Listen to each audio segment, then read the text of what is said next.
Train के अंदर जो इंडक्शन मोटर होती है असल में उसको इंडक्शन मशीन बोला जाता है और मोटर और जनरेटर उसके मोड होते हैं। लेकिन यह ब्रेकिंग जब ट्रेन हाई स्पीड में रहती है तभी काम करते हैं। स्पीड डाउन होने पर इस ब्रेकिंग का इफेक्ट भी कम हो जाता है। एक दूसरा और जबरदस्त तरीका है, 3 फेज इंडक्शन मोटर में RYB 3 फेज होते हैं। यदि इस फेज सीक्वेंस को हम RBY बदल दे तो इतनी देर मोटर फॉरवर्ड डायरेक्शन में ट्रेन को चला रही थी और फेज सीक्वेंस बदलते ही मोटर की डायरेक्शन बदल जाएगी, यानी मोटर अब रिवर्स डायरेक्शन में घूमने की कोशिश करेगी और जितना फोर्स मोटर आगे बढ़ाने के लिए लगा रही थी उतना ही अब पीछे बढ़ाने के लिए लगाएगी। तो यह ब्रेकिंग काफी पावरफुल होती है और ट्रेन को जल्दी रोकने की कोशिश करती है। लेकिन सबसे इम्पोर्टेंट बात, जब ट्रेन की स्पीड 0 होती है और मोटर की सप्लाई को बंद नहीं किया गया तो ट्रेन उतनी ही स्पीड में पीछे की तरफ चलने लग जाएगी।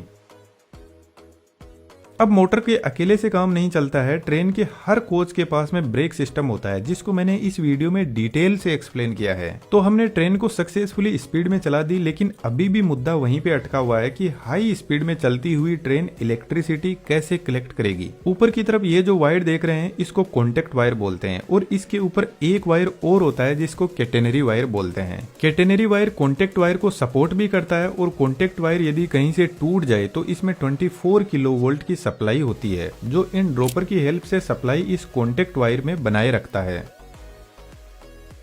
इस कॉन्टेक्ट वायर से ट्रेन अपना कनेक्शन बनाने के लिए एक मैकेनिज्म का यूज करती है जिसको पेंटोग्राफ बोलते हैं। पेंटोग्राफ स्प्रिंग लोडेड भी होता है और इसमें न्यूमेटिक सिस्टम होता है जो एयर प्रेशर के थ्रू अपनी हाइट को एडजस्ट करता रहता है।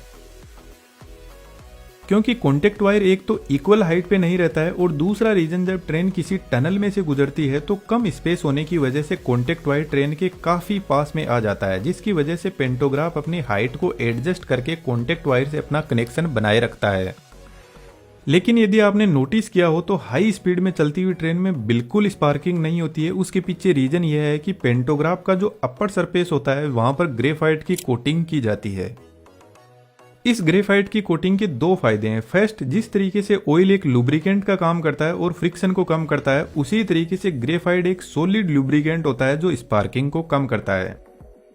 सेकंड, कॉन्टेक्ट वायर कॉपर का बना होता है तो हम यह चाहते हैं कि कॉन्टेक्ट वायर फ्रिक्शन की वजह से नहीं घिसना चाहिए, क्योंकि इसको बदलना बहुत भारी काम होता है और बार बार इसको बदलना कॉस्टली भी बना देता है। इसलिए फ्रिक्शन की वजह से ग्रेफाइट ही घिसता रहता है और जरूरत पड़ने पर इसी को बदलते रहते हैं। अब बात ऐसी है कि जो कमजोर होता है उसी को झुकना पड़ता है। लेकिन यहाँ पर भी इंजीनियर ने गजब दिमाग लगाया। इन्होंने कॉन्टेक्ट वायर को एकदम सीधा नहीं रखा, कुछ ऐसे टेढ़ा मेढ़ा कर दिया जिसकी वजह से ग्रेफाइट का सरफेस एरिया बढ़ गया। अब इसके 2 बेनिफिट है। एक तो ग्रेफाइट का टेम्परेचर नहीं बढ़ेगा जिससे स्पार्किंग कम होगी और ग्रेफाइट की लाइफ भी लॉन्ग हो जाएगी। इस पेंटोग्राफ वायर से डायरेक्ट सप्लाई ट्रांसफार्मर तक जाती है, लेकिन ट्रेन की बॉडी और पेंटोग्राफ के बीच में हाई रेजिस्टेंस वाले इंसुलेटर लगे रहते हैं जो ट्रेन में बैठे हुए पैसेंजर को इलेक्ट्रिक शॉक से सेफ रखते हैं।